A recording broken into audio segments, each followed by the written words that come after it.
oficialistas, también a la bancada de demócratas, a la bancada de la democracia cristiana y a aquellos que desde Chile Vamos, en conciencia, votaron conforme al mérito de la acusación y por tanto la rechazaron. Y queremos insistir en lo que ha señalado el ministro, la importancia del diálogo democrático para avanzar en una mejor educación para Chile. Y por tanto esperamos que exista voluntad constructiva de todos los actores, haciéndonos cargo de los enormes desafíos que existen en el área. Lamentablemente, las acusaciones constitucionales, más aún cuando carecen de fundamento, como es el caso, nos distraen del esfuerzo relevante, encapsulan el sistema político, particularmente al Congreso Nacional, en un debate que no guarda relación con lo que se necesita en nuestro país. Y por eso el llamado que hacemos es que este instrumento de fiscalización se utilice con prudencia y responsabilidad para el futuro, para que efectivamente todas las autoridades estén abocados a resolver los problemas que afectan a los chilenos y chilenas en su vida cotidiana, no solo en el ámbito de la educación, sino que en una serie de otros ámbitos. Y por tanto, que este instrumento se utilice con responsabilidad, porque lamentablemente, como ha quedado acreditado conforme a la amplia mayoría que rechazó la acusación, en particular esta carece de fundamento y tenía motivaciones yo diría elementos muy distintos que quedaron develados en los últimos días. Así que queremos insistir en la responsabilidad y el agradecimiento con aquellos parlamentarios y parlamentarias que se pronunciaron respecto al mérito de la acusación y por tanto la rechazaron, no solo quienes forman parte de las bancadas oficialistas, sino que también los que forman parte de la bancada de demócratas, democracia cristiana y algunos de Chile Vamos. Diputada, ministra, sí. Perdón. ¿Sí? El colega le quiere hacer una consulta al ministro.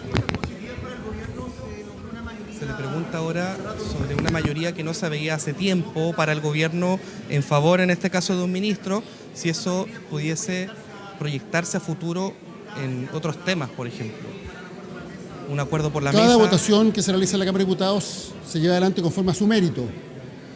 Y por tanto, aquí lo importante es destacar que hubo una mayoría consistente, una mayoría amplia, incluso superior a la que se proyectaba hace unos días atrás, en el rechazo de esta acusación, lo que da cuenta de que esta no tiene fundamento. E incluso, aunque muy pocos, pero algunos parlamentarios de Chile Vamos votaron a nuestro entender conforme al mérito de la acusación y estuvieron dispuestos a actuar en conciencia y por tanto actuar conforme a la responsabilidad que exige que este instrumento no sea mal utilizado. Así que en ese sentido nosotros valoramos. Creo que no tiene sentido hacer otro tipo de proyecciones y en todo caso nosotros como gobierno vamos a seguir promoviendo el diálogo con todos los actores para avanzar en buenas leyes para Chile y esperamos que exista actitud constructiva de todas y todos. Ministra, acá el ministro Elizalde hablaba de temas que encapsulan la política, ¿no?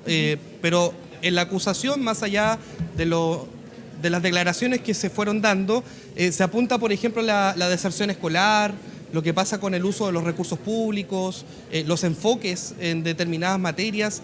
¿Eso también se va a recoger como para futuro, para mejorar la gestión, o creen que ahí el problema nunca estuvo? Una de las cosas que tenemos plenamente conscientes en cada uno de los equipos de gobierno ministeriales, y lo ha dicho el presidente de la República, es que siempre hay espacio para mejorar. En política siempre hay espacio para mejorar.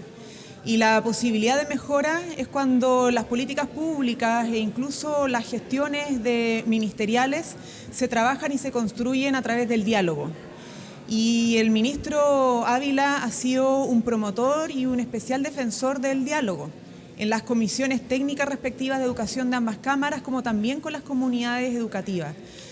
Y plenamente consciente de eso es que lo ha señalado aquí públicamente, lo importante es que poner nuevamente en el centro, más que las miradas sobreideologizadas sobre una gestión, es cómo ponemos en el centro a los niños, niñas y adolescentes y el poder seguir sacando adelante nuestro sistema educativo. Ustedes saben plenamente cómo quedó nuestro sistema educativo después de la pandemia, incluso antes, ¿no? Con lo que fueron los procesos de movilización social en nuestro país. Y por eso, una de las principales políticas públicas del Ministerio de Educación ha sido el Plan de Reactivación Educativa.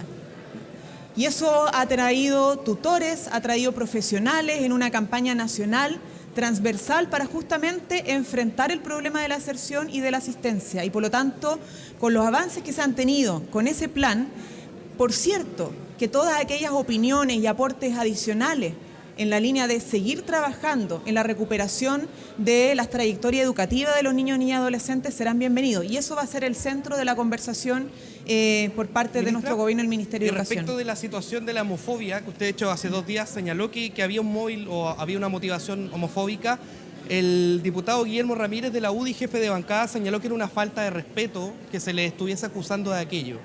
¿A usted qué le parece eso? Sí, bueno, una cosa son las intervenciones del día de hoy y otra cosa han sido las intervenciones públicas por todos y todas conocidos que desde el minuto 1 se presentaron como argumento justificación para empujar una acusación constitucional. Pero la buena noticia es que esa mirada no fue la que primó el día de hoy. 78 votos en contra de la acusación constitucional, solo 69 a favor.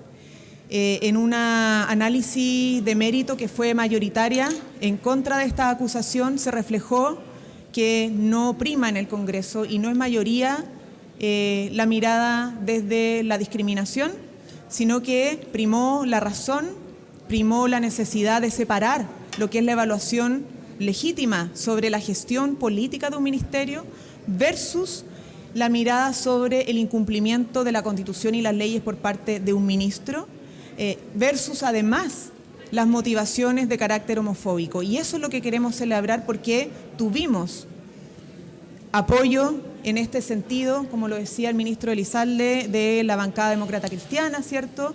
Incluso aquellos sectores que desde la oposición supieron separar aguas. Ministra, a propósito de otro tema, hace algunos minutos nos enteramos que la ex Seremi Metropolitana de Desarrollo Social, Patricia Hidalgo, acusa que se dieron prácticas para firmar convenios con fundaciones irregulares y que vienen desde el comienzo del gobierno. Al mismo tiempo, ella señaló que la estaban obligando a firmar convenios de este tipo. Ella ya había tenido salió digamos mal del gobierno, tuvo algunas diferencias, pero ¿qué le parece que ella esté acusando esto ahora? En esto hay que ser bien responsables, ¿no? Porque cuando tenemos sospechas de actos de corrupción o actos que atenten contra la probidad administrativa, lo que corresponde hacer es poner los antecedentes de manera seria y responsable en los organismos correspondientes. El gobierno está trabajando de manera intensa, no solo en propiciar las investigaciones de carácter administrativo, donde corresponde hacerlo, para detectar si hay o no irregularidades y por lo tanto sanciones de carácter administrativo, sino que también colaborando con la justicia en todo aquel acto que sea denunciado y que pueda configurar un delito. Junto con ello, además, está trabajando para revisar todos aquellos convenios de transferencia o asignaciones directas que den espacio a la discrecionalidad o que puedan constituir un riesgo para que el día de mañana pueda producirse un acto de falta a la probidad. Entonces, en este sentido, cada cosa, cada denuncia no puede ser simplemente al voleo. Cuando alguien tiene algún antecedente, algún elemento en el cual tenga la convicción que puede implicar una vulneración a lo que es el resguardo de nuestros recursos públicos, ¿cierto?, que vulnere nuestros propios estatutos o que pueda ser constitutivo de delito, tiene que presentarlo en las instancias correspondientes para tomar las medidas que correspondan. Y en eso nuestro gobierno está trabajando y, como lo ha dicho, caiga quien caiga, sin caer en la cacería de brujas, por lo que hemos ya todos conocido, pero siendo responsables y haciendo y empujando que las instituciones funcionen. Y en eso valoramos lo que está haciendo la Contraloría, lo que está haciendo el Ministerio Público, los oficios de fiscalización que hay que tener siempre presente. Y lo que nos corresponde a nosotros como gobierno es ocupar los instrumentos que tenemos, que son las investigaciones sumarias y los sumarios administrativos cuando correspondan. Vienen las palabras de la ministra vocera de Gobierno. Ya, muchas gracias. Quien se quedó algunos minutos junto al ministro Álvaro Elizalde.